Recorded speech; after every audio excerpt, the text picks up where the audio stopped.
Marcus Whitfield had built his fortune in tech startups, but on this Tuesday afternoon, he was just another tired father trying to make it to the grocery store. His daughter Lily clutched her stuffed fox and hummed softly as they moved through the aisles. She was 7 years old with honey blonde hair and eyes that saw the world differently than most. The fluorescent lights bothered her and the beeping scanners made her anxious, but she trusted her father and held tight to his hand. Everything was fine until they turned into aisle 7. A man in an expensive suit was shouting, and his voice bounced off the walls like thunder. Lily's eyes went wide and her humming stopped. Her little body went rigid and Marcus felt her hand slip from his as she dropped to the floor. The meltdown came fast. She rocked back and forth, clutching the fox to her chest and crying in that way that broke Marcus's heart every single time. He knelt beside her, speaking softly, but she couldn't hear him over the noise in her head. That's when Emma appeared. She wore the store uniform with a name tag that said operator, and she moved with purpose but not panic. Emma was in her early 30s with dark hair pulled back neatly and kind eyes that had seen enough of life to understand what mattered. She didn't ask questions. She simply sat down on the cold floor next to Lily, keeping a respectful distance. "Hello, sweetheart," Emma said quietly. "That's a beautiful fox you have there." Lily didn't respond, but her crying softened just a little. Emma began to hum. It was a simple melody, something gentle and old-fashioned. Marcus recognized it as a lullaby his own mother used to sing.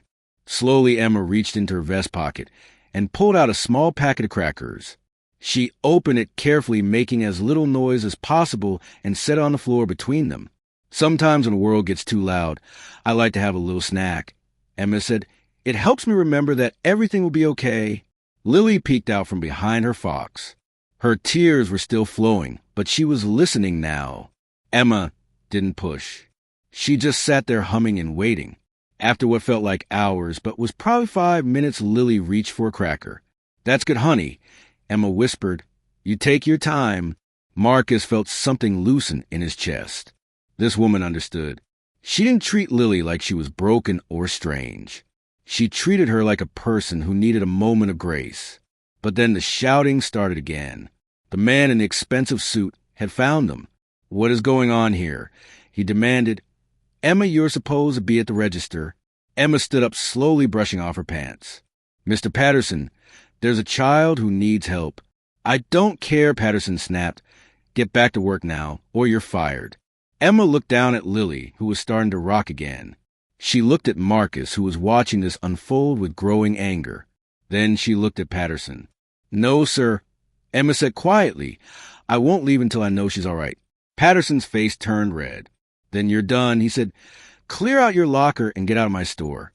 Emma's shoulders sagged, but she didn't argue. She knelt down one more time and smiled at Lily. "You're going to be just fine, sweetheart," she said.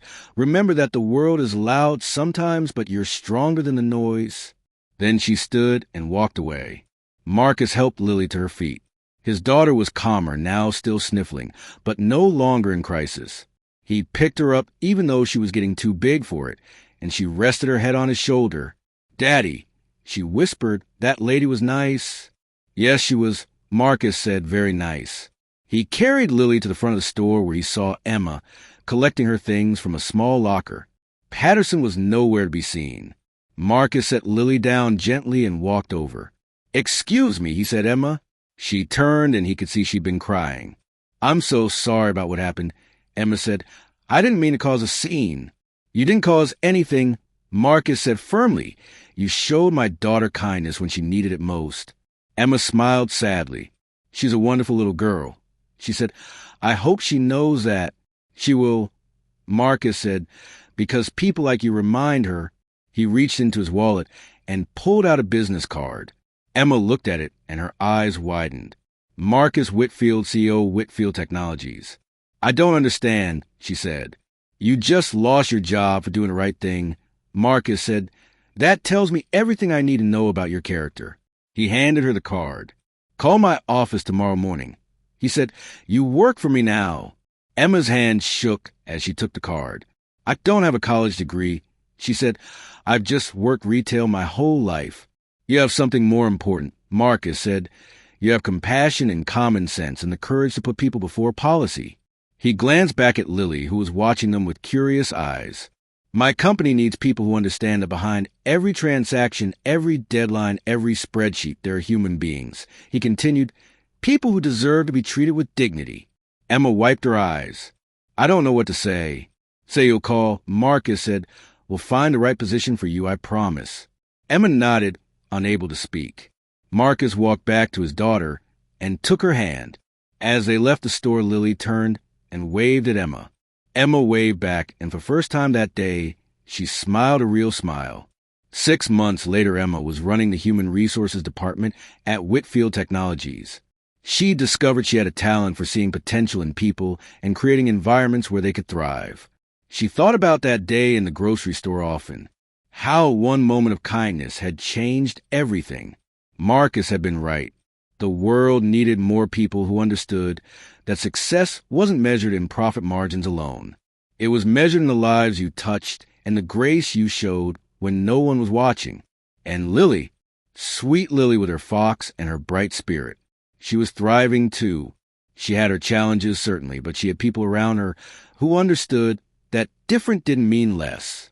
That sometimes the bravest thing you could do was sit on a cold floor with a frightened child and remind her that she wasn't alone. That's what Emma had learned in her 50-some years. Life had a way of rewarding the things that really mattered. Not always right away and not always in ways you expected.